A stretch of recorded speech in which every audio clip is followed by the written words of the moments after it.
Esse é o dia que criou o Senhor para que nós nos alegrássemos nele. É um dia de paz, é um dia de bênção. Você concorda?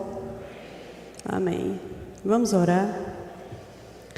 Senhor, nós nos colocamos diante de você nessa manhã com o nosso coração aberto, desejando toda a medida que você tiver para nós nessa manhã. Nós queremos ter o nosso coração como uma terra fértil, para que a sua preciosa semente possa nos alcançar. Nós queremos ter uma mente aberta, ter uma disposição mental positiva e um desejo de praticar as coisas que vamos ouvir. Seja assim na nossa vida nessa manhã, que o Teu Espírito tenha fluência e Ele venha graciosamente sobre as nossas vidas, nossas mentes e o nosso coração, em nome de Jesus. Amém? Graças a Deus. Eu estou muito feliz de estar aqui. Amém? Essa é a minha casa, esse é o meu povo, esse é o nosso púlpito. Então eu estou em casa. Amém? Graças a Deus. E nós vamos conversar algumas coisas. Estava pensando sobre o que a gente poderia falar. E em algumas ministrações que eu tenho feito, às vezes em outras igrejas, aqui nas mulheres na quinta-feira, ou para as auxiliadoras do culto bimestral, que vai ter sábado que vem, eu comecei a falar algumas coisas e eu penso que Deus quer compilar essas coisas, ou pelo menos uma parte delas, e trazer para todos que vieram. Amém? Eu dou graças a Deus porque o culto é transmitido. Se alguém estiver em casa e estiver assistindo, melhor ainda. E o bom é porque fica lá, quando precisar pode ter acesso. Amém? Mas a gente vai começar com uma passagem que me chamou a atenção nos últimos dias. Ela está em Lucas 22, 31. Vamos para lá.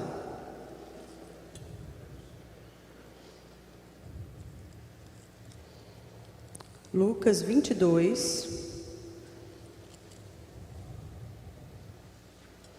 31. Jesus estava perto de ser preso, né? E de padecer na mão dos homens, na mão do diabo, para remir a humanidade.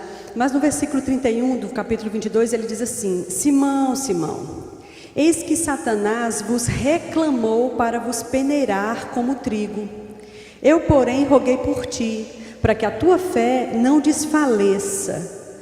Tu, pois, quando te converteres, fortalece teus irmãos. Eu vou ler de novo. Simão, Simão, eis que Satanás vos reclamou para vos peneirar como trigo. Eu, porém, roguei por ti, para que a tua fé não desfaleça. Tu, pois, quando te converteres, fortalece teus irmãos. Amém? É bem interessante o que Jesus está dizendo aqui. Todos nós sabemos que depois que ele falou isso, ele disse: não, Senhor, jamais e tal. Ele disse: pelo contrário, hoje você vai me negar 3 vezes antes que o galo cante, né? E nós sabemos que ele fez isso e ele ficou muito mal. Ele nem se juntou com os discípulos mais, ele voltou para pregar, de modo que quando Jesus ressuscitou, que ele mandou Madalena avisar aos discípulos, ele disse: avisa também a Pedro, porque sabia que Pedro não estava com eles. Então a situação de Pedro ficou um pouco delicada depois desse episódio. Mas o que eu quero que você veja é que isso aqui, esse diálogo de Jesus com ele, foi antes desse episódio acontecer. Isso não tinha acontecido ainda. E ele disse para ele assim: Pedro, Satanás vos requereu, ele vos reclamou, ele vos requereu para vos peneirar como trigo. Mas eu intercedi por você. Para quê? Para que a sua fé não desfaleça. Quando tu se converter, aí você vai e apacenta teus irmãos. Pedro não entendeu muita coisa naquele momento. Mas dentro dessas palavras de Jesus já tinha ali toda a explicação de tudo que aconteceu posteriormente. Sim, tá. As pessoas do discipulado devem ir para a sala 2 ao lado da livraria. E a matéria é envolva-se. Então se envolva, vá para a matéria, vá para o discipulado. Amém? Graças a Deus. Então, eu quero que você entenda essa passagem. Vamos falar um pouco sobre ela. Ele diz: Satanás vos requereu para vos peneirar. Em outros evangelhos, nesse mesmo momento, quando ele está avisando a Pedro, ele diz assim: nessa noite, ou hoje mesmo, todos vocês vão se escandalizar em mim, porque está escrito: prenderei ou pegarei o pastor das ovelhas e todas elas se dispersarão.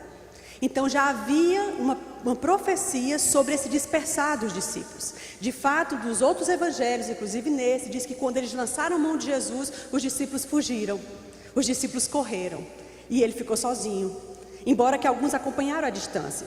Mas o que eu quero que você veja é que esse requerer para vos peneirar, era como se havia uma certa legalidade para que isso acontecesse.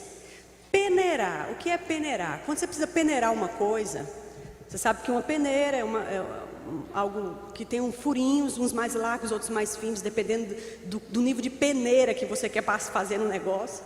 Então, quando você está peneirando, embaixo daquela peneira só vai descer o que está puro, em cima vai ficar aquilo que você precisa jogar fora, ou aproveitar para outra coisa.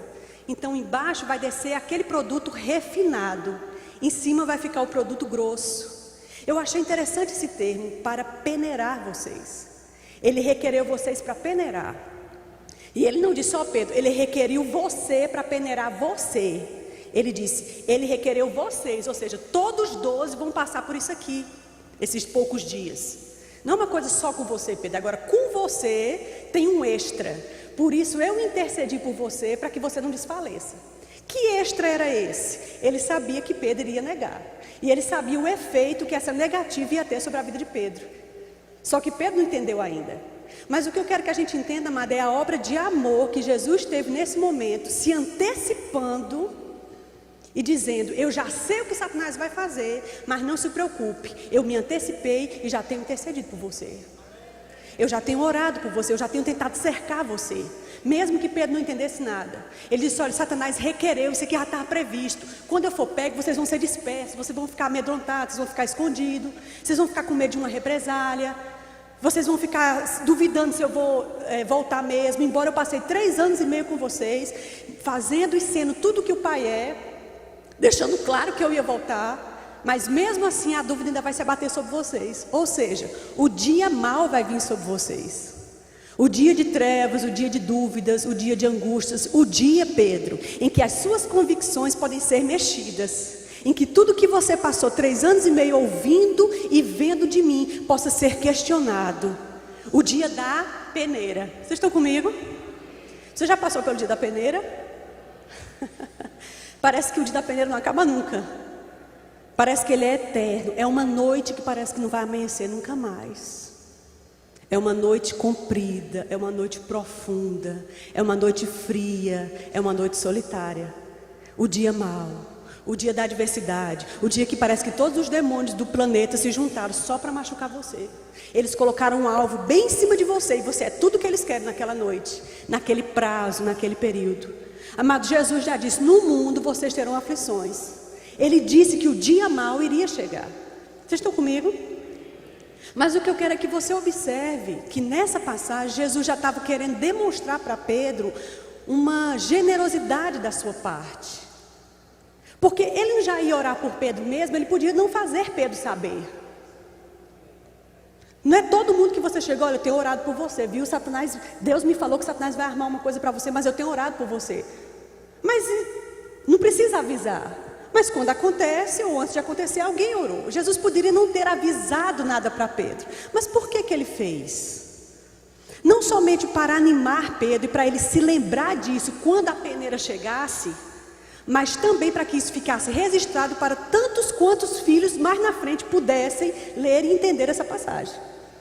A peneira, amado, o dia mau, o dia da adversidade, o dia em que as suas convicções podem ser mexidas, chega para todo mundo, de uma forma ou de outra. Vocês estão entendendo? Há umas peneiras maiores, tem umas menores, tem umas mais fininhas, tem umas mais grossas, mas todo mundo parece que passa alguma coisa disso. E o bom da questão é que, como eu estava falando, o que desce aqui embaixo desce refinado. Se passar, se conseguir peneirar, vai descer refinado. Estão comigo? Mas ele disse: eu intercedi por você. Agora observe o que ele disse: para que a tua fé não desfaleça. Ou seja, dá para entender que no dia da peneira uma coisa pode acontecer: desfalecimento da fé, desmoronamento das convicções. Amados, no dia dos apertos, no dia quando Satanás começar a apertar a gente, existem algumas coisas que contam para que você e eu consigamos atravessar a peneira, atravessar o dia mau, passar aquela noite, chegar no raiar do dia. E uma delas é as convicções que você tem por dentro, o quanto você consegue guardá-las, o quanto você consegue não questioná-las, não duvidar delas. Porque nesse período Satanás vai tentar roubar tudo que você acredita. Ele poderia ter dito: eu estou intercedendo por você para que você acredite em você mesmo e não perca o amor próprio. Porque realmente era uma coisa que ele poderia perder. Eu estou orando por você e eu intercedi para que você não desista da sua chamada. É uma coisa que iria acontecer nesses dias também. Ele poderia orar por isso. Mas ele foi bem específico: eu estou orando por ti, Pedro, para que tu não desfaleça da tua fé. Porque o mais perigoso que pode acontecer dentro desse período, Pedro, é tu desfalecer da fé. Porque se você soltar a fé, se você soltar as suas convicções, se você soltar tudo que você aprendeu, já era. Quem poderá resgatar você de volta? Vocês estão comigo? Quem poderá resgatar você de volta? Amados, esfriar na fé, eu penso e vejo que é o grande problema dos últimos dias. Perto de Jesus pegar a igreja de volta, parece que vai ser o mal dos crentes da última geração, é o esfriamento, é o questionamento, se Deus é bom mesmo, se a Bíblia é verdade mesmo, se o que eu aprendi no Rema faz sentido mesmo, porque eu não estou vendo essas coisas na minha vida. Só que existem N motivos pelos quais a gente pode não estar vendo essas coisas na nossa vida, N motivos, e nem tudo é Satanás. Ah, Janaína, mas você está dizendo aí que Satanás requereu para peneirar. Sim. Esse requereu, esse momento aqui, ele aconteceria de todo jeito. Porque quando Jesus estivesse preso, né, coisa que ele avisou aos meninos o tempo todo, o menino sabia que ele ia ser preso, que ele ia ser maltratado, que ele ia se identificar pela humanidade, que ele ia morrer pela humanidade. O menino sabia tudo isso, mas também sabia que ele ia voltar ao terceiro dia. Mas quando Jesus foi tomado deles, naturalmente falando, os guardas poderiam ter pegado os meninos também. Então eles queriam se proteger. Em um dos evangelhos, quando os guardas chegaram para prender Jesus, nesse momento, ele disse: olha, se é a mim que vocês buscam, deixa aí estes. Jesus protegendo os discípulos. Não é a mim que vocês querem? Deixa aí o menino. Pegue a mim, estou aqui. A quem buscar? Não é Jesus de Nazaré? Sou eu. Então ele queria, claro, livrar os meninos. Mas quando eles se esconderam e ficaram todos juntos lá sofrendo, esse era o momento da peneira. Eles poderiam ter se desviado, eles poderiam ter voltado para o mundo, ter desacreditado de coisas. Eles só ficaram tristes, eles só ficaram questionando, com medo, apavorados, com incertezas. Mas o quadro deles poderia ter sido pior nesse momento, mas não foi. Por quê? Porque há um procedimento que eu e você temos que ter no dia da peneira. E ninguém vai ter esse procedimento por você. Ou você tem, meu filho, ou você morre. Porque no dia da peneira, ou você toma a rédea do negócio, ou então Satanás termina por você. E você ajuda Satanás no processo, bem rapidinho. Tem algumas rédeas que, se você e eu não soltarmos, você sai no fim do túnel. E o dia raia para você. Porque raiou para os discípulos. Vocês estão comigo? Era só um tempo, mas é um tempo difícil. E Jesus disse: eu estou orando por você, não se preocupe, eu já paguei um preço por você. Eu já intercedi por você. Agora, deixa eu dizer uma coisa: quando tu se acordar, quando tu se ligar da vida, vai e cuide de seus irmãos. Ou seja, tem uma obra esperando você quando você se acordar. Tem uma obra esperando você quando o dia raiar para você. Então não pense que só raiou e agora... Não, agora você tem o que fazer. Vai e faça o que precisa ser feito. E nós sabemos que quando Jesus ressuscitou, Pedro foi o cabeça dos apóstolos por muito tempo. A primeira pregação no cair do Espírito Santo, no descer do Espírito Santo, lá em Atos 2, quem fez foi Pedro. Se levantou no meio de todos e começou a explicar o que estava acontecendo ali. Naquela pregação se converteram 3.000 pessoas. Na segunda vez que Pedro se levantou e pregou, se converteram 5.000. Mas foi o Pedro que negou. E foi o Pedro que disse: eu nunca vou fazer isso. E fez. Estão comigo? E Jesus disse: não, tu vai fazer. Ah, mas ele foi tão cara de pau que ele disse: não, Senhor, jamais, eu irei contigo até para a morte. E Jesus dizendo: não, rapaz, tu vai fazer. Ele não conhecia que Jesus sabia o que estava falando, mas ele intercedeu por ele. A questão é: não desfaleça da sua fé. Não solta as convicções, não solta as redes. Amado, no dia mau, alguns de vocês, alguns de nós podem estar vivendo esse dia mau hoje, agora, desde semana passada que você vem. Ah, Janaína, quem dera o meu fosse desde semana passada. O meu, Rafael, é 1 ano. Pronto, pois está, faz 1 ano que tem uma densa treva sobre sua vida. Eu quero que você saiba que existe um sol raiando acima das dessas nuvens. E essas nuvens precisam se dissipar para que você veja o que está lá em cima esperando você. Mas, Janaína, está no meu poder fazer. Há coisas que eu e você podemos fazer para acelerar a abertura dessas nuvens para tu ver lá em cima. Tem coisas para fazer. Ah, mas eu pensei que estava só na mão de Deus. Meu filho, se tudo estivesse na mão de Deus, a gente não estava mais aqui embaixo, não. Não tinha tanta coisa horrível acontecendo no mundo, não. Se tudo estivesse mesmo na mão de Deus, esse mundo já estaria maravilhoso. É exatamente porque não está tudo na mão de Deus que está desse jeito. Por quê? Porque mais de 50% aqui embaixo está na nossa. Na nossa mão. Inclusive sua vida.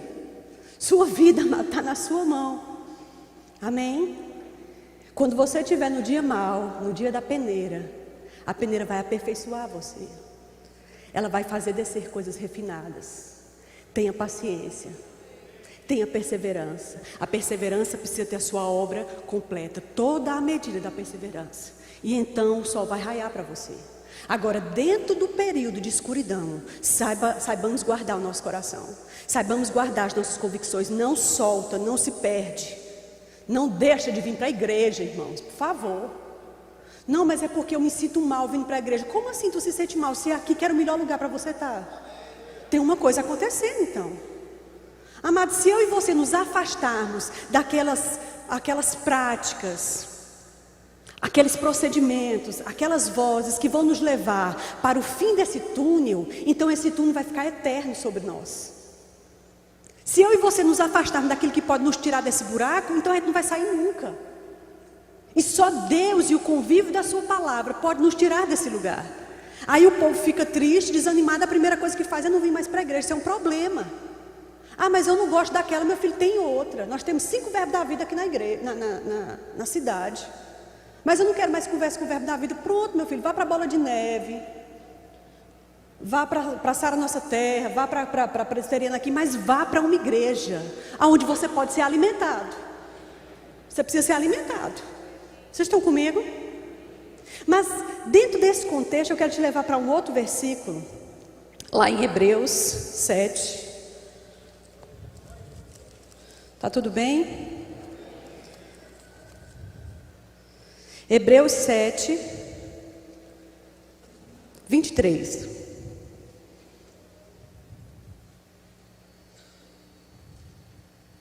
Ora, aqueles que são feitos sacerdotes em maior número, porque são impedidos, aqueles são feitos sacerdotes em maior número, porque eles são impedidos pela morte de continuar, mas este é Jesus. Este, no entanto, porque ele continua para sempre, ele tem o seu sacerdócio imutável. Por isso, também ele pode salvar totalmente os que a ele se achegam, a Deus, vivendo sempre para interceder por eles. Grave isso, vivendo sempre para interceder por eles. Você sabe que agora, nesse mesmo momento, enquanto nós estamos aqui, Jesus tem um ministério lá em cima. E esse ministério é orar por você, interceder por você, ficar entre a humanidade e Deus a favor da humanidade. Olha que coisa legal. Estão comigo? Tem uma outra passagem que eu quero que você veja comigo, por favor. Cadê? Ainda em Hebreus, capítulo 4, volta um pouquinho, 4:14. Diz assim: tendo, pois, a Jesus, o Filho de Deus, como grande sumo sacerdote, que penetrou no céu, conservemos firmes a nossa confissão, ou seja, não desfaleçamos na fé. Por quê? Porque não temos um sumo sacerdote que não possa se compadecer das nossas fraquezas. Ao invés disso, ele, como nós, foi tentado em todas as coisas, mas sem pecado. Por isso, portanto, acheguemo-nos confiadamente ao trono da graça, a fim de recebermos misericórdia e acharmos graça para socorro em ocasião oportuna. Quando é a ocasião oportuna de você receber graça e socorro? No dia da peneira. Amém?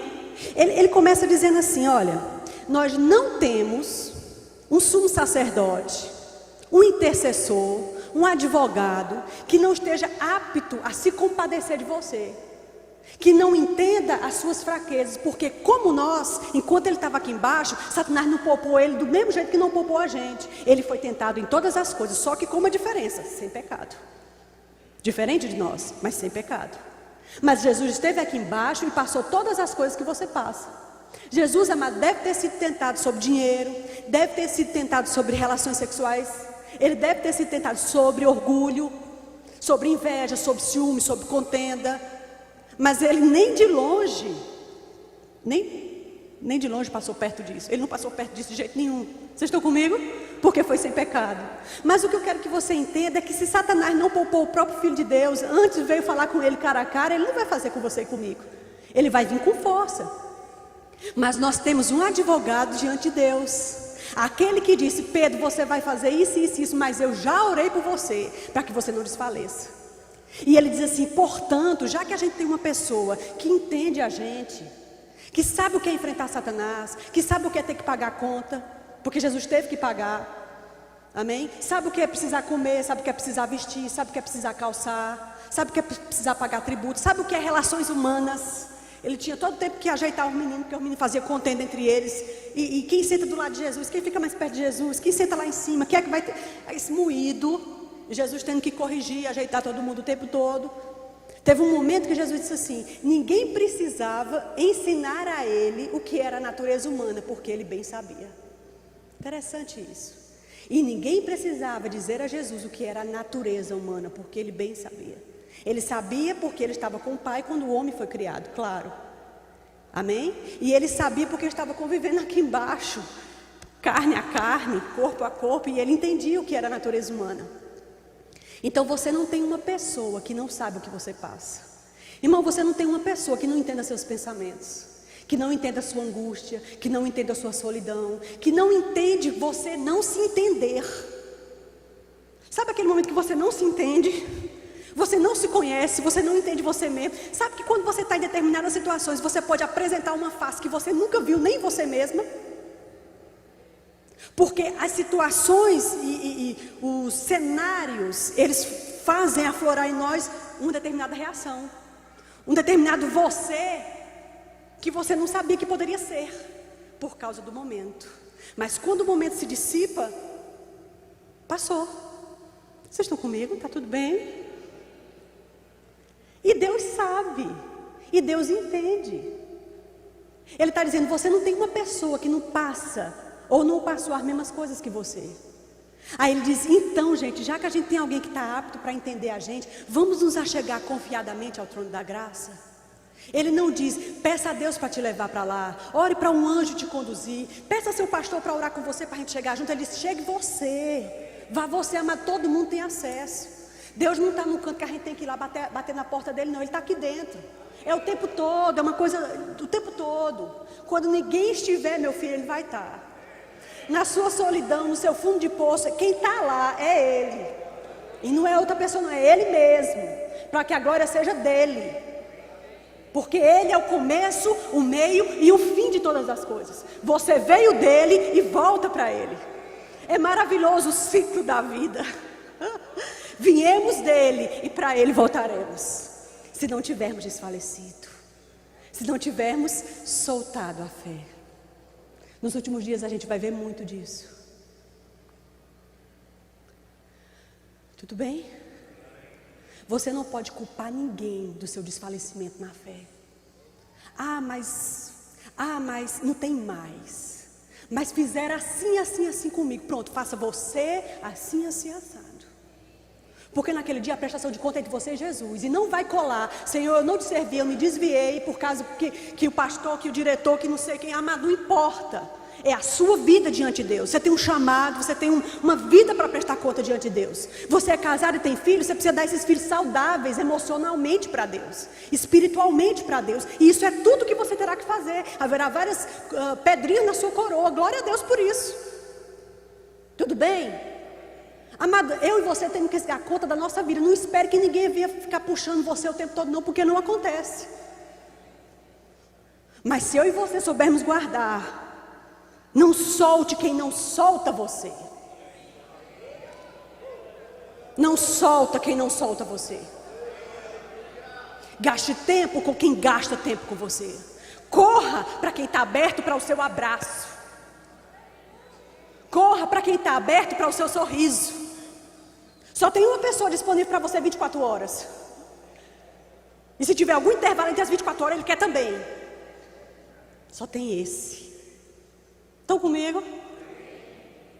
Então nos acheguemos confiadamente ao trono da graça, para que a gente possa achar socorro e graça no momento oportuno, no dia da tua adversidade, no teu dia mau, no dia da pressão. Aí você sabe onde você pega o que você precisa, você sabe qual é a fonte, sabe qual é o problema? Nós vivemos num período de tanta distração, que a igreja se perdeu completamente não. Muita gente se perdeu desse foco de conhecer onde é que está a tua fonte. Amado, tem gente que não faz mais nem sentido as cores da Bíblia. Tem gente que se questiona: o que é que eu fui fazer no Rema? Dei meu dinheiro 2 anos lá para nada. Quando esse tipo de convicção começa a chegar, é porque realmente o problema ficou grave. Como a gente tem uma vida cheia de outras coisas e pouquíssimo para Deus, aí as coisas de Deus vão fazendo menos sentido, até que parece um monte de história da carochinha. Não sei do que esse pessoal está falando. Estão comigo? Estou ficando braba? Ainda não. Deixa eu botar uma.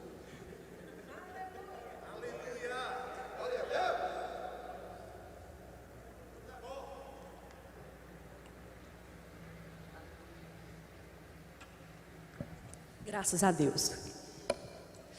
Eu quero que você abra comigo 2 Coríntios 1. Tem várias passagens aqui. Eu não sei se vai dar tempo de abrir tudo, mas hoje eu quero ser bem bíblica, bem respaldada, para que ninguém ache que a gente está inventando nada. 1 Coríntios 4. Aliás, desculpa, 1 Coríntios 1, 4. Desculpa, é 2 Coríntios, viu, gente? Desculpa aí. 2 Coríntios 1, 4. Diz assim: é Ele quem nos conforta em toda a nossa tribulação. É quem? Quem é Ele? Ele não é o seu marido, não é seu namorado, não é seu pastor, não é seu pai, não é seu melhor amigo. Ele, aqui na passagem, não estou dizendo que essas pessoas não façam. Fazem e devem fazer mesmo, graças a Deus. Amém? João é um ótimo consolador, está tudo certo. Mas não supera Deus, né? Que aí é demais. Amém? Ele é que nos conforta em toda. Não é nas maiores, assim, aquelas mais pesadas, aí ele vai estar. Mas das mais levezinhas você resolve sozinho. Não, ele diz em todas as nossas tribulações, sejam elas quais forem, para podermos consolar os que estiverem em qualquer angústia, com a consolação que nós mesmos fomos consolados por Ele. Olha que coisa tão interessante. Quer dizer então que Deus nos consola nas nossas tribulações, para que a gente pegue essa consolação e possa ajudar pessoas passando pela mesma coisa que você passou, porque Ele te ajudou. Ou seja, sabe o que é isso no frigir dos ovos? Alguém que passou essa trilha e pode dizer: pise aqui, mas não pise ali. Pise aqui, mas não pise ali. Ou seja, a consolação com que você recebeu, você e eu devemos dar ela gratuitamente para quem está passando pelo mesmo caminho. Vocês estão comigo? Vamos consolar com a mesma consolação com que recebemos. Olha que coisa linda. Amém, queridos? Não há nada que você não passe que Deus não veja. Não há nada que você passe que Deus não entenda, que Deus não queira ajudar, que Deus não esteja querendo tanger você, mostrar as placas, apitar, fazer qualquer coisa, amado. Sinal de mudo, qualquer coisa. Ele quer que eu e você vejamos. Abra os olhos. Estão comigo? Tem uma passagem, Jesus vem contando uma parábola e no final ele diz assim: portanto, queridos, amados,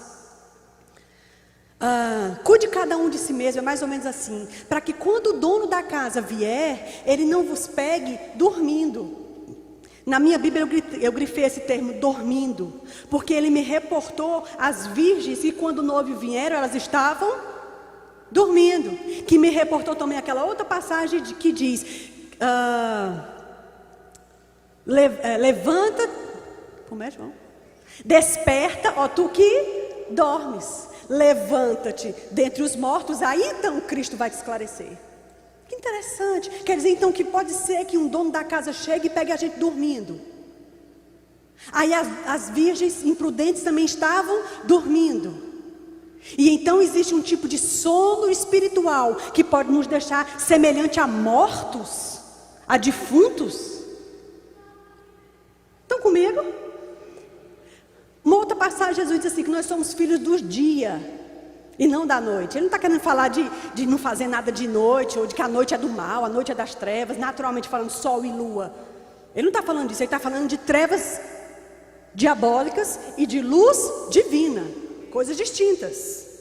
E ele está dizendo, se você é filho da luz, trabalhe na luz, trabalhe de dia.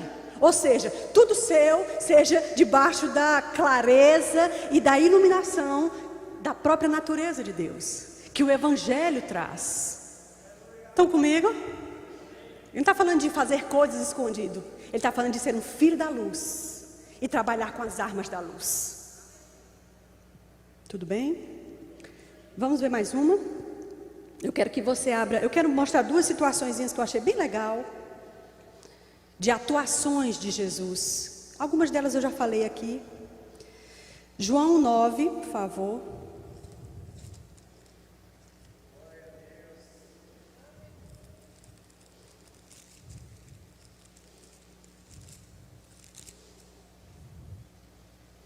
João 9, 35. Você vai abrir lá, e eu vou te explicar o contexto primeiro, para depois a gente entender onde essa passagem entra. Isso aqui era aquele rapaz que era cego de nascença, e ele esmolava a porta do templo, e todo mundo conhecia aquele rapaz, porque ele nasceu cego. E aí então, Jesus o curou, e quando Jesus o curou, foi um auê, né? E todo mundo ficou horrorizado com aquilo. E os principais dos sacerdotes e as lideranças ficaram cuidadosos com esse assunto, porque como ele era uma pessoa que todo mundo conhecia, e souberam que o Nazareno Jesus curou aquele rapaz, então isso trazia fama e reconhecimento para Jesus. E isso deixava o povo irritado, porque parece que quem tem fama nunca quer perdê-la, né? Quem tem um nome conhecido nunca quer perdê-lo, faz qualquer tipo de artimanha para não perder o nome, o que é um problema. Amém? Porque nomes vêm e vão, fama vem e vai, nada é para sempre, amado, só Deus e as suas obras. Amém? E aí então esses homens chamaram o menino e disseram: o que é isso que aconteceu? Foi o que aconteceu? Aí interrogaram o rapaz. Ele disse: olha, aconteceu assim, eu estava assim na porta, ele se pegou, fez lodo, botou nos meus olhos, aí eu peguei e comecei a enxergar, ou como fosse a cura dele.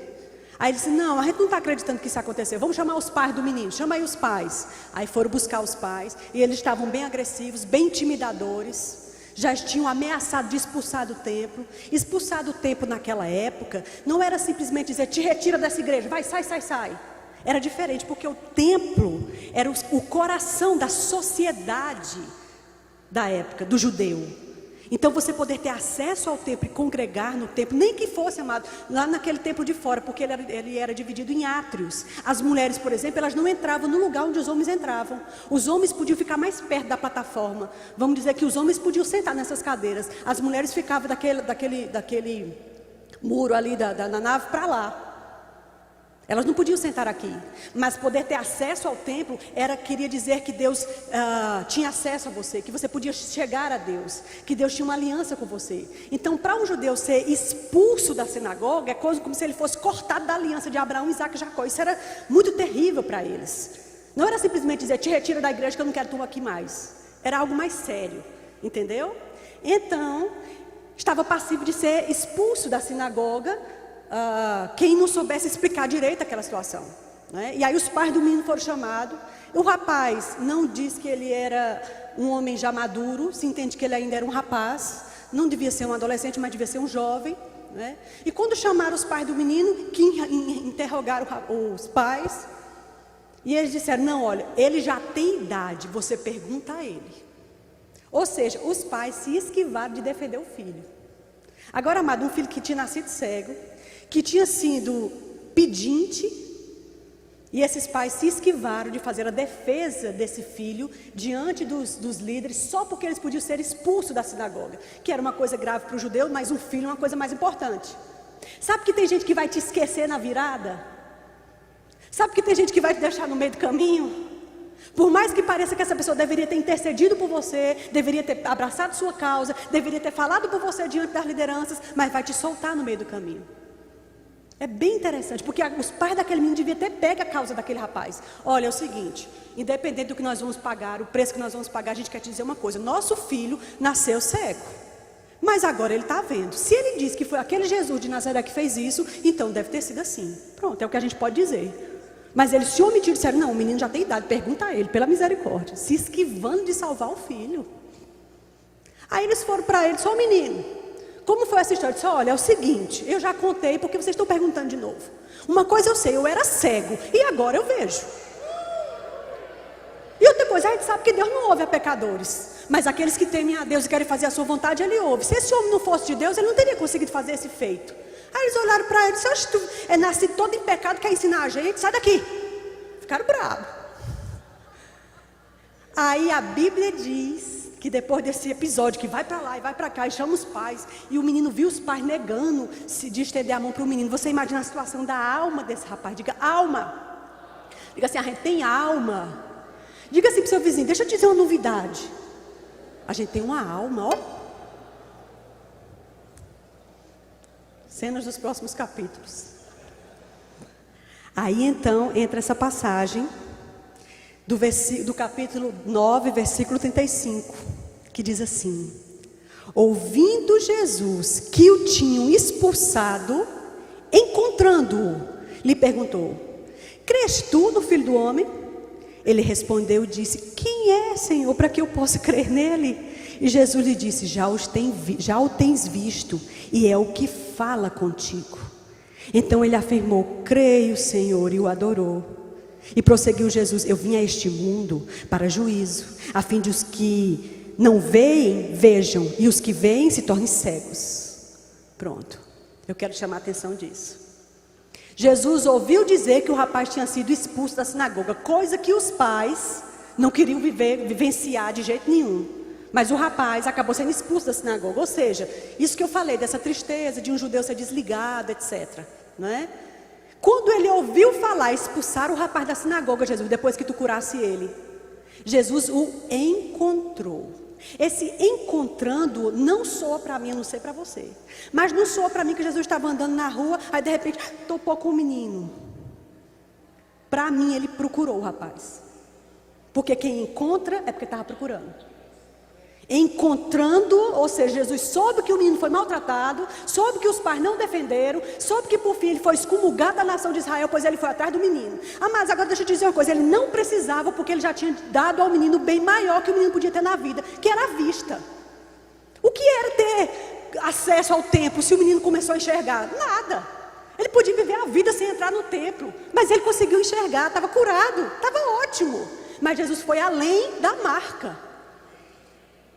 Jesus procurou o menino, e outra coisa, não procurou para dizer: rapaz, fica firme, está tudo bem, eu estou contigo. Seria ótimo esse discurso também, viu, estava certinho.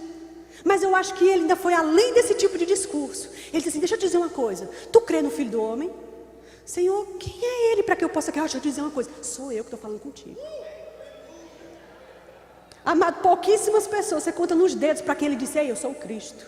Deixa eu te dizer um negócio, ó, sou o Cristo. Porque toda a nação de Israel estava esperando o tal do Cristo, o remidor, o resgatador. E ele se dizer: ei, eu sou o Cristo, não diz a ninguém não, mas sou eu. Era tudo que há. Estão comigo? Aí ele olhou para o menino: Senhor, eu creio. Na mesma hora o adorou. Aí ele ainda deu mais uma dica: olha, deixa eu dizer mais uma, só mais essa. Eu vim para aqueles que veem ou pensam que estão vendo alguma coisa, não vejam nada. E aqueles que pensam que não estão conseguindo enxergar nada, sejam livres e consigam enxergar. Eu vim para confundir. Eu vim para levantar aquilo que não parece ser nada e fazê-lo alguma coisa. E aqueles que se acham muita coisa, descobriram que na verdade não era nada. Estão comigo? Não temas, pequeno rebanho, porque a Deus aprove te dar o reino.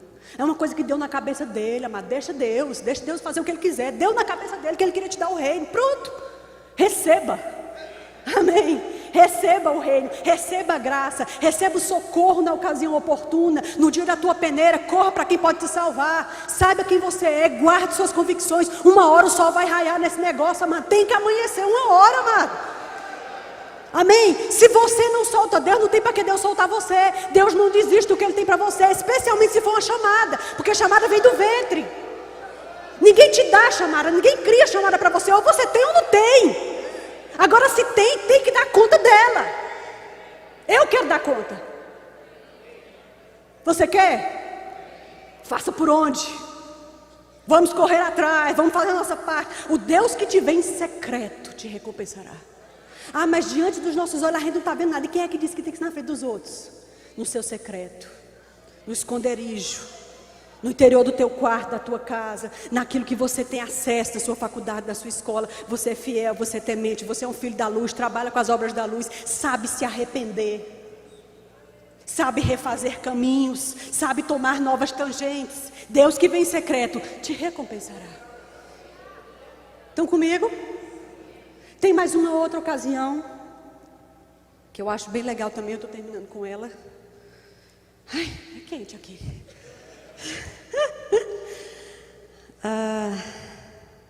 Sim, Mateus 17, por favor. Aleluia. Eu estou bem, amado. Você está bem? Glória a Deus. Estou de boa. Deus seja louvado. Deus seja louvado, amado. Só Deus seja louvado. Graças a Deus. Mateus 17, 24. Eu já usei essa passagem para uma outra abordagem, mas a gente vai usar ela hoje para a abordagem que eu estou precisando. Tendo eles chegado a Cafarnaum, dirigiram-se a Pedro os que cobram o imposto das 2 dracmas e perguntaram: não paga o vosso mestre as 2 dracmas? Sim, respondeu ele. Ao entrar Pedro em casa, Jesus se lhe antecipou. Repita essa palavra. Como é? Jesus se lhe antecipou e disse: Simão, o que te parece? De quem cobram os reis o imposto? Eu não vou ler essa parte, porque depois a gente estudou essa parte já. Mas o que eu quero que você entenda é o seguinte: vamos entender a situação. Jerusalém estava debaixo do jugo de Roma. Toda a província conhecida no mundo antigo era província de Roma, ou seja, pagava tributos altíssimos, tinha guarda de Roma em toda esquina. O povo estava revoltado com Roma, querendo sair do jugo de Roma. Tinha alguns grupos que inclusive achavam que o Messias ia libertar eles do jugo de Roma. Não era nem do pecado, não. Eles preferiam ser libertos de Roma do que ser libertos de Satanás.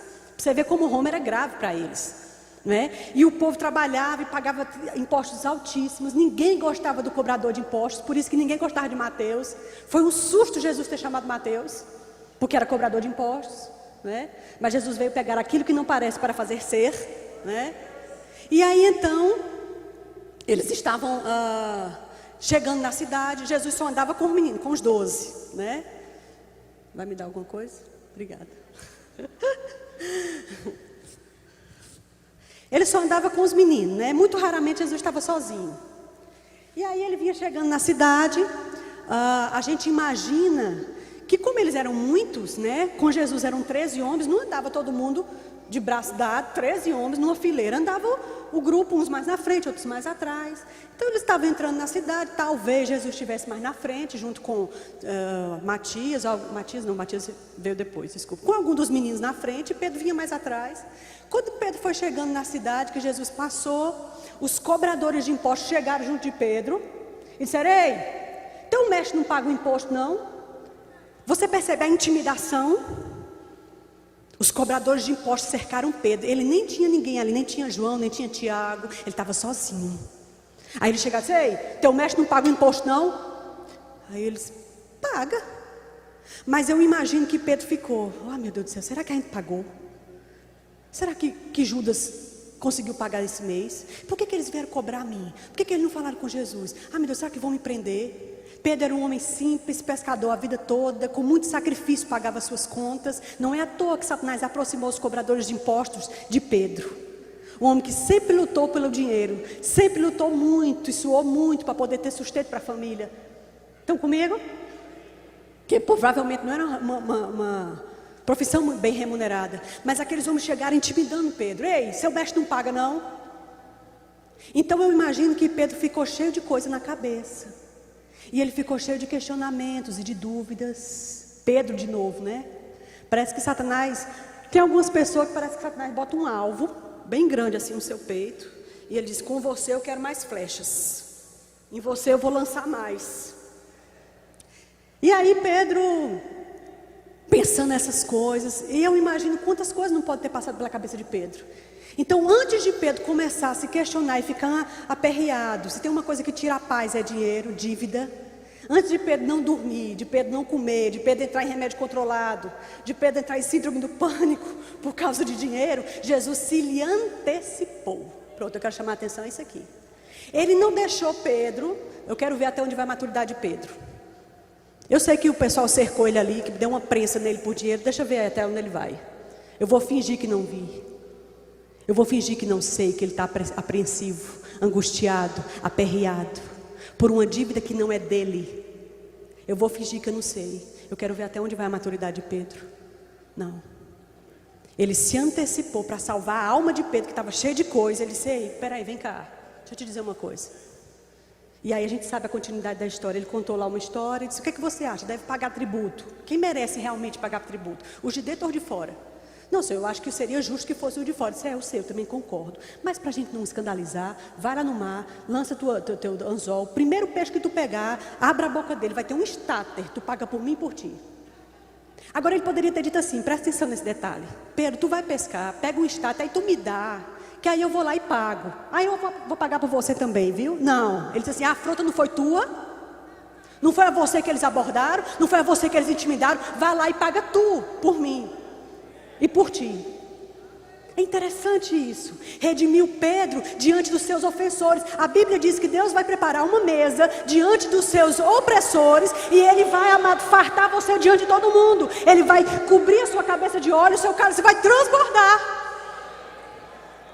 Estão comigo? Eu acho tão legal, amado. Jesus não dava ponto sem nó. Tudo que Ele fazia tinha um motivo.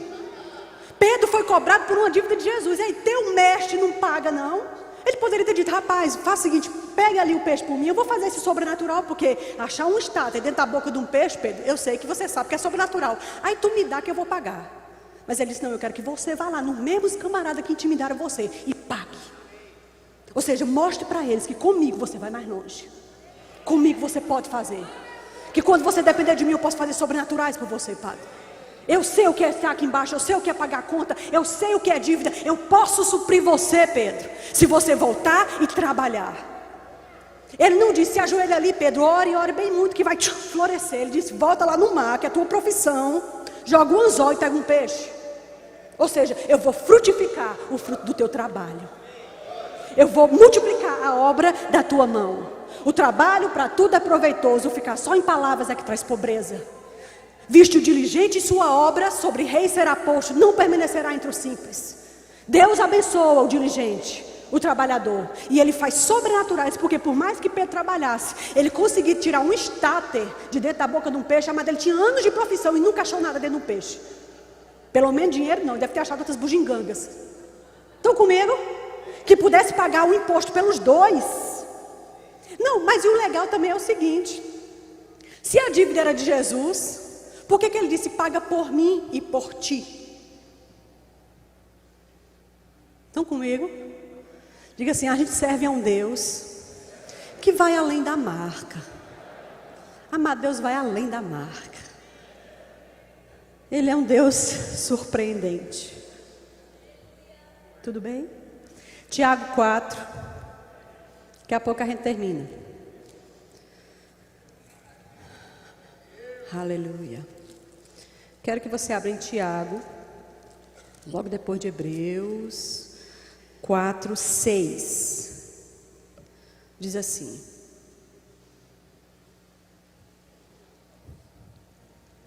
antes, vamos ler a partir do 4, para fazer mais sentido aqui o versículo.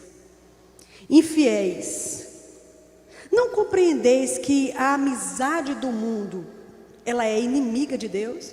Pois aquele que quiser ser amigo de Deus, Ele tem que se constituir inimigo, aliás, desculpe.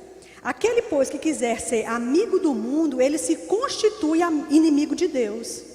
Ou vocês supõem que em vão afirma a Escritura, é com ciúme que por nós anseia o Espírito, que ele faz habitar em nós.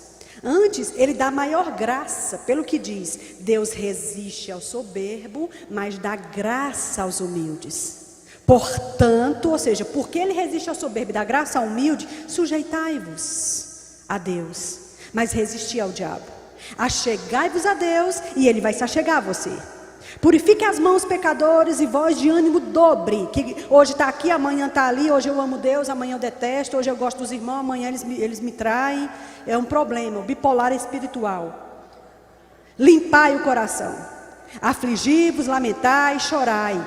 Converta-se o vosso pranto em riso e a vossa alegria em tristeza. Humilhai-vos na presença de Deus, para que Ele vos exaltará. Humilhai-vos diante de Deus e Ele vos elevará. Amados, eu gosto dessa passagem quando ele diz que achegai-vos a Deus e Ele vai se achegar a você. Janaína, mas como assim? Amado, tudo que Deus já tinha que fazer para mostrar o interesse dele pela humanidade, Ele já fez. Porque mandar Jesus não é pouca coisa, né? Por favor. Era o Filho glorioso. Amado, Satanás deve ter tomado um susto quando ele percebeu que o tal descendente lá no Éden, que ele ia fisgar o calcanhar dele e ele ia pisar na cabeça dele, aquele descendente que ele falou lá quando Adão e Eva caíram. Quando na plenitude dos tempos, Gabriel desceu, falou com uma moça e disse que no fruto do ventre dela era um ente querido, que o nome dele seria Jesus, Emanuel, Deus conosco. E ele entendeu que aquele fruto era o Cristo, era Jesus. Eles moraram juntos lá em cima, porque Satanás foi Lúcifer, que era um anjo de luz, e ele coexistia com Deus lá em cima. Então eles se conheciam. Eu imagino, Satanás não me disse não,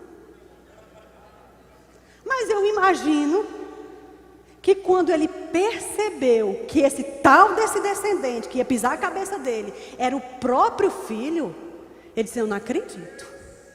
Quer dizer então que ele vai descer lá de cima. Eu estive lá em cima, eu sei como lá em cima não se compara com nada. Eu sei quão terrível é aqui embaixo, porque eu sou o príncipe desse mundo e eu sei que aqui embaixo nada presta. Ele vai descer lá de cima, onde ele não precisa passar fome, não passa sede, não passa frio, não tem dor, não tem pranto, não tem nada, é tudo maravilhoso. E ele vai tomar um corpo de carne limitado como qualquer ser humano. Que amor é esse? Que amor é esse que o Filho de Deus, aquele que eu conheço, tem por um boneco de barro que foi feito do pó, que hoje crê, amanhã não crê mais, que se vendeu por uma fruta? Eu não entendo, eu não entendo esse Deus. Satanás deve ter ficado muito assombrado quando ele viu que era o próprio Cristo que vinha tomar seu lugar. Não era anjo nenhum, não era Miguel, não era Gabriel, era o próprio. Estão comigo? Mas aí, dentro desse texto, se tudo o que Deus precisava fazer para dizer que Ele quer intimidade com a gente, Ele já fez, aí agora Ele pode dizer: se achegue a mim, aí eu vou me achegar a você. Se achegue a mim, dê os seus passos, porque todos os que eu tinha que dar, eu já dei para você. Eu já deixei bem claro, amado, entenda os sinais, interprete os sinais. Que sinais as pessoas dão para você no relacionamento? Há sinais que dizem: eu quero estar com você. Há sinais que dizem: agora não. E há sinais que dizem: nunca mais. Todos os sinais que Deus tinha que dar, Ele deu, dizendo: ei, estamos juntos. Ei, eu quero, ei, estou afim, estou aqui, estou querendo. Você é meu e eu quero ser seu, porque nós somos um no Espírito. Então Deus já fez isso. Estão comigo? Aí Ele diz: se achegue, aí eu vou chegar a você. E Ele diz: humilhai-vos diante da potente mão de Deus, para que a seu tempo Ele vos exalte. Parece que a gente esqueceu um pouco do que é se humilhar para Deus. Parece que essa palavra humilhação, ela sempre é carregada assim de um termo negativo. Ela sempre dá uma conotação pejorativa. Então, como filho de Deus, a imagem de Deus, eu nunca serei humilhado. Ei, mas tem uma humilhação que a Bíblia diz que é para fazer. Quem não pode te humilhar é Satanás. Esse você e eu não podemos deixar. Mas tem uma humilhação que ele diz que é para a gente fazer. Ele diz: se humilhe diante de Deus, se curve para Deus, se baixe para Deus. Estão comigo? Eu acho que a gente precisa se prostrar mais nos nossos cultos. Perdeu o amor à meia calça. Sabe, às vezes não tem espaço aí, você vai e se vira para a cadeira, e se abaixa na cadeira. Eu acho que a gente precisa aprender, amado, o que é se quebrar. E não é sempre fisicamente. Às vezes você não quer se abaixar, não precisa. Mas saber fazer isso por dentro. Estou em pé pelo lado de fora, mas por dentro eu estou deitado com a cara no chão. Pronto. A gente precisa se humilhar para Deus. Reconhecer, amado, sua pequenez. Porque nós não somos nada. Você é hoje, amanhã não é mais. É como uma vela. Soprou, apagou. É muito rápido. É muito rápido, amado. O mundo dá muitas voltas. De repente você não está mais ali, não está mais acolá. Reconheça que nós só podemos ou só faremos se Deus estiver lá. Se Deus não estiver lá, não há nada que você possa fazer. O seu braço não pode trazer nada para você se Deus não trouxer. Se Deus não fizer. É inútil essa luta. Estão comigo? E a última coisa que ele diz nesse texto, ele diz: resista ao diabo, mas ceda para Deus. Ele diz, tem duas pessoas aqui. Uma, você resiste. A outra, você cede. Às vezes a gente está fazendo o oposto. Amados, eu tenho pensado sobre o que significa uma oposição diária. Vem aqui, Vilma, por favor, para dar um exemplo. Eu estou terminando com isso. Fica aqui em cima, por favor. Eu usei esse exemplo nas mulheres. Então vamos supor que ela representa os filhos de Deus e eu represento seu inimigo agora. Então, como seu inimigo, né, Satanás, eu posso tentar lhe empurrar para trás. Vem andando, Vilma. Venha de volta. O que eu estou fazendo? Eu estou não somente impedindo você de andar para frente, mas estou fazendo você regredir alguns passos para trás, não é verdade? Se ele conseguir isso daqui, que a gente fez aqui a demonstração, nossa, ele vai se sentir super feliz. Mas se ele não conseguir isso aqui, tente andar para frente. Não, para frente de lado aqui, desse lado, vá, tente, vá, bote força, viu? Vá, isso, vá. Se ele não conseguir empurrar você para trás, mas ele somente impedir você de andar para frente, já está bom. Estão comigo? Satanás faz uma oposição diária a você e a mim. Diário, é todo dia. Ele pode não lhe empurrar para trás, mas se ele tão somente impedir que você ande para frente, tudo bem, você não vai para trás não, mas também para frente tu não vai. Eu não vou deixar você dar um passo fora desse lugar que você está. Para ele já está bom. Obrigada. Estão comigo? Ele pode não te empurrar para trás e você regredir na estrada, mas ele só conseguir não fazer você andar para frente, já está bom. Ele faz uma resistência diária. Ele é um oponente fiel. Pense um bichinho fiel na tarefa dele. Satanás é leal à tarefa dele. Ele veio matar, roubar e destruir. E nisso ele é muito bom. E ele sabe fazer bem feito. E ele constrói aquilo com muita paciência, costurando cada pedaço até que tudo esteja formado. Silêncio profundo. Eu quero que você medite sobre isso. Ele pode não lhe empurrar para trás, mas só lhe manter no lugar onde você está, já está bom. Do mesmo jeito que ele se opõe a você, amado, ele se opõe a você nas finanças, ele se opõe a você na saúde, é o menino, é o marido, é a esposa, é o trabalho que não abre, é uma oposição todo tempo. Amado, quem tem que se opor a ele é você. Sabe? Quando ele vem com essa invasão, querendo penetrar na sua vida, na sua cabeça, aquele desespero, aquele desengano, parece que você não vai acordar amanhã. Amado, faça oposição àquilo. Eu tenho pensado sobre ceder e resistir. São duas coisas opostas. Ceder e resistir. Uma a gente faz para Deus, de acordo com esse versículo. A outra a gente faz para o diabo. Ceder e resistir. Quando você está sendo, por exemplo, guiado para fazer uma coisa. Eu fui tentar fazer uma depilação num estabelecimentozinho na frente da minha casa. E quando eu fui, uma mulher bem gentil, e na conversa, ela mesmo, tem gente que conversa muito, tem gente que não conversa nada, faz o seu serviço e manda você para casa. Mas tem gente que gosta de puxar assunto. Eu não sou muito dos que puxam assunto, mas eu converso se puxar. E ela começou a me falar que o marido dela que ela se atrasou para fazer aquilo, porque estava bem cansada, dava para ver na feição dela. Ela disse, meu marido tem diabetes e ele está no trauma, já faz 15 dias, porque pisou num espinho, o espinho infeccionou e abriu um buraco no pé dele e eu não sei o que fazer. E dentro de mim aquela voz disse, você sabe. Não é? Eu disse, Jesus, é mesmo, eu sei. E aí ela tirando lá. E aí, depois ela mudou de assunto. Aí depois Bia veio e eu fiquei esperando. E eu pensando, rapaz, eu precisava fazer alguma coisa por essa mulher. Aí dentro de mim aquela expressão, eu podia pedir para orar pelo marido dela. Só orar não quer dizer nada. A sala dela era cheia de coisas gnósticas. E tinha uns incensos e uns balões, umas coisas. E eu pensei, ela não acredita nisso aqui não. Mas tu acredita que o pior de tudo foi que eu não fiz? Sabe o que eu fiz? Fiz em casa, no meu secreto. Mas Deus queria que eu tivesse feito na frente dela, com ela. Deus queria que na hora de sair eu tivesse dito, deixa eu te dizer uma coisa. Você comentou sobre seu marido, é sua vida, sua particularidade. Mas a senhora comentou sobre seu marido. Eu acredito que se a gente orar aqui em concordância, seu marido pode melhorar mais rápido que o que você pensa e sair daquele hospital. A senhora crê? Muito dificilmente, amada, alguém vai resistir uma mão estendida numa hora de dificuldade. Era tão pouco, não era? Estou confessando aqui um pecado, eu desconfessar esse pecado diante dos outros, para conseguir perdão. Você me perdoa disso? Estão comigo? Eu poderia ter feito, eu deveria ter feito. Isso é ceder para Deus. Aquela comunicação que ela tem que se estender além do seu raciocínio, da sua timidez, da sua personalidade, dos seus limites naturais. Não, mas ela pensa assim, crê assim, pode parecer assim. Eu não sou uma crente radical, eu quero que as pessoas me recebam de outra linha. Ei, ceda para Deus. A Satanás é que você resiste, mas para Deus você se entrega mesmo. E eu fiquei pensando sobre isso depois. E me arrependi diante de Deus, deveria ter feito, né? Mas é bom para me ensinar, amém? Você não tem um inimigo que queira compartilhar boas coisas com você. Você tem um inimigo que te faz oposição. Mas um Deus, você tem um que te entende todo dia, que te ama todo dia e que estende a mão para você todo dia. Vamos ficar de pé? Não temos um advogado, não temos um sacerdote que não se compadeça de nós. Ele viveu aqui embaixo, ele sabe o que é isso. Amém?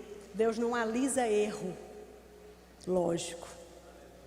Mas Deus levanta. Amém? Sejamos cuidadosos, amado, com esses últimos dias, porque esses últimos dias eles vêm com muita fome, com muita sede da sua vida.